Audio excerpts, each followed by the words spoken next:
Have you noticed? A man can possess all that the world values, yet his heart remains a lonely island. The connection he seeks with a woman feels like a distant shore he can see but never reach. This is not a failure of effort. It is a misunderstanding of energy. Many believe connection is built with words, with achievements, with demonstrations of strength. But true connection, the kind that resonates in the silence between heartbeats, flows from a different source. It arises not from what you do, but from who you are in the moment. I invite you to walk a different path, a path inward, to discover not secrets to be used, but truths to be embodied. These are not techniques for the mind. They are practices for the soul. They are the currents of energy that, once understood, allow you to stand out not by trying, but by being. This journey asks for your presence. The final truth we uncover is the very ground upon which all the others stand. It will change the way you see the flow of life itself. Let us begin. First, the practice of silent knowing. Imagine you are on a journey with her. The words flow, the air is warm, but a subtle distance remains, like a pane of glass between you. You speak, but you do not connect. Why? Because the mind is loud, but the body speaks in whispers. Most men are deaf to this language. They are focused on the intimacy to come, forgetting the sacredness of the intimacy that is here, now. The ancient wisdom of my tradition does not teach us to seek intimacy, but to create the space for it to arise. One of the most powerful ways to do this is through touch that asks for nothing in return. A gentle massage of her hands, her shoulders. This is not a prelude. It is the ceremony itself. Think of it this way: her body is a river, carrying the stories of her day, her life. Your hands are not there to redirect the river, but simply to feel its flow. It is a touch that says, I am here with you. I am not rushing toward a destination. This moment is the destination. This is not about skill. It is about presence. When your touch is a form of listening, she feels seen in a way words can never achieve. She feels safe, not just her body, but her spirit. In a world of men who take, the one who knows how to simply be present becomes a sanctuary.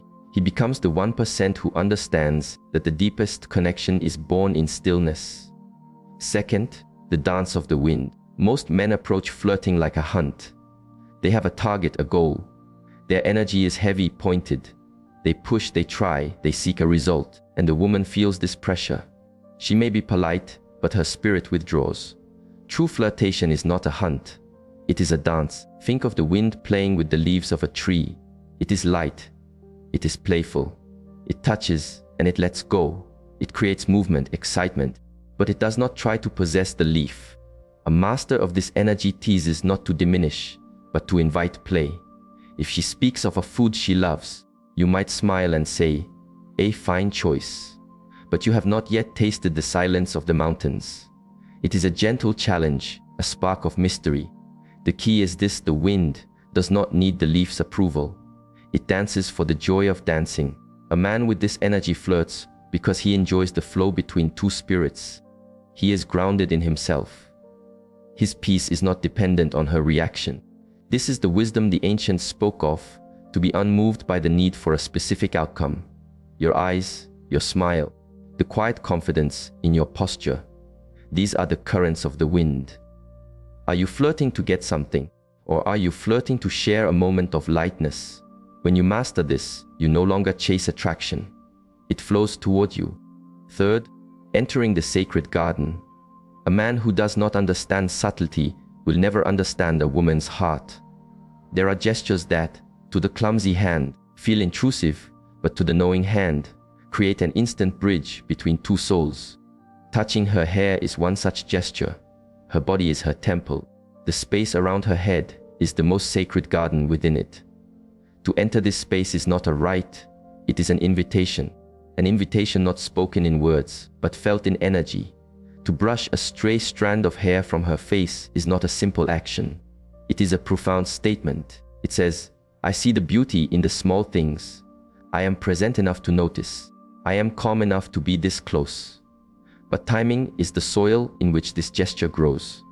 You do not force your way into a garden. You wait for the gate to open. When the energy between you is warm, when her smile is soft and her eyes invite you closer. That is the moment.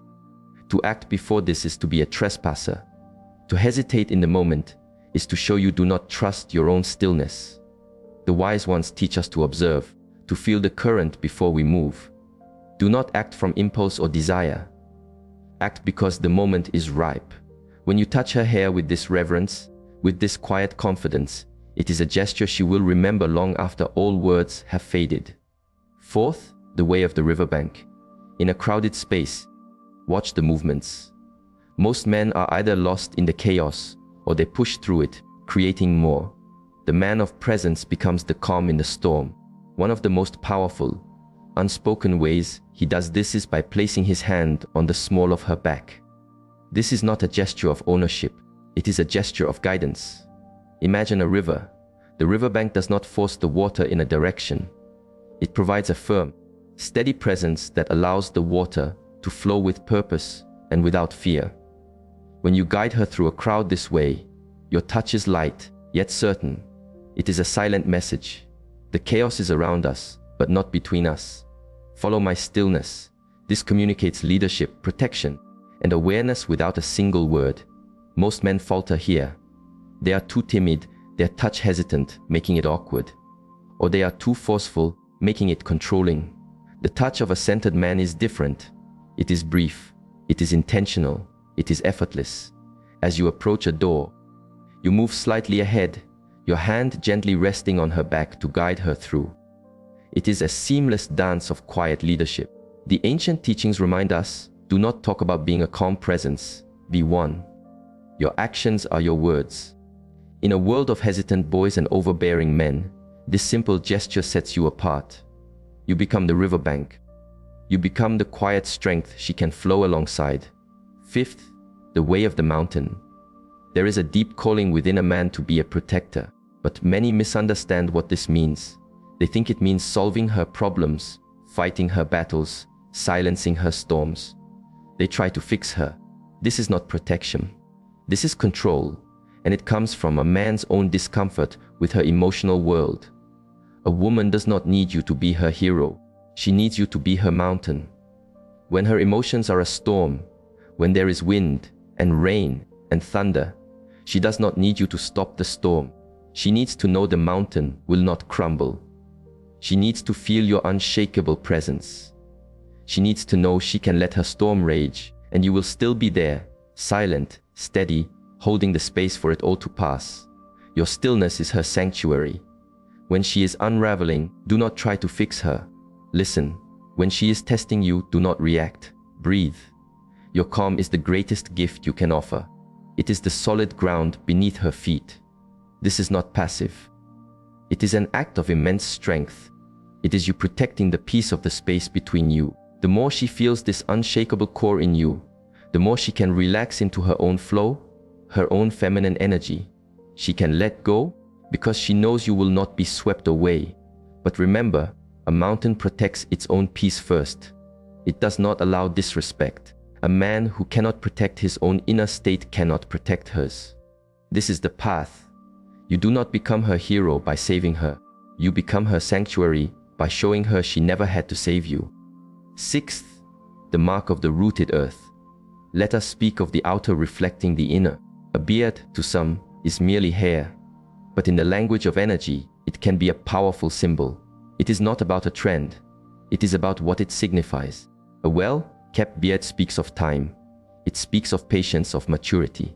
It signals that the season of the boy has passed. It speaks of discipline. An unkempt beard shows carelessness. But a beard that is cared for shows a man who pays attention to the details of his own being. It says, I cultivate myself. Think of an old tree. Its bark is textured, rugged, a story of all the seasons it has weathered. The beard can be like this bark. It is an outward sign of being rooted in one's own ground.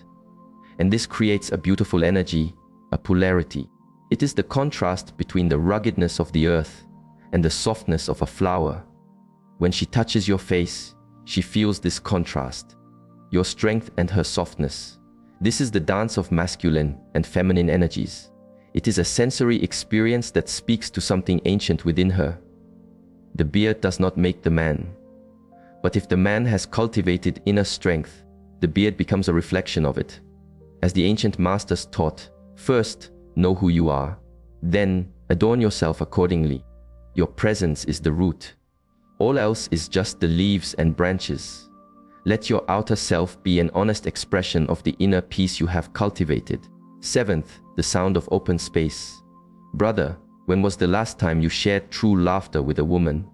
Not a polite chuckle, but the kind of laughter that empties the mind, that opens the heart, that makes her feel light and free. Most men are too focused on being a mountain of strength. They forget that the sky above the mountain is just as important. Laughter is the sound of space opening up. It bypasses the thinking mind and connects two spirits directly. When you laugh together, you are sharing a moment of pure presence. There is no past, no future, just the shared joy of the now. In that moment, her body releases the same energy of trust and bonding that it does during deep intimacy.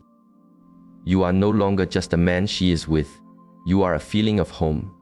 This is not about being a clown or trying to entertain. That is the energy of neediness.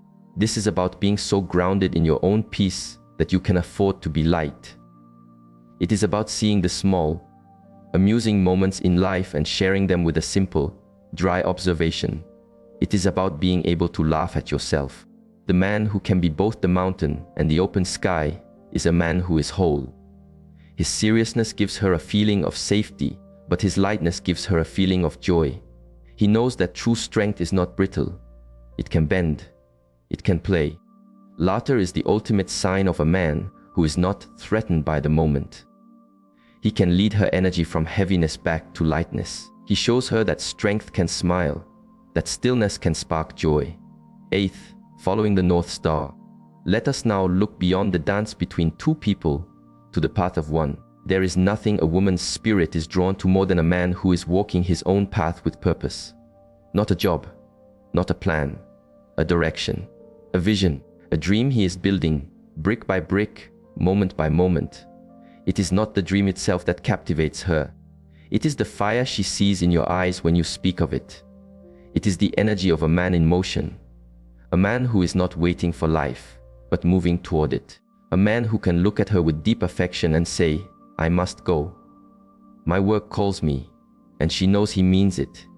Not as an excuse to leave her, but as a commitment to his own soul.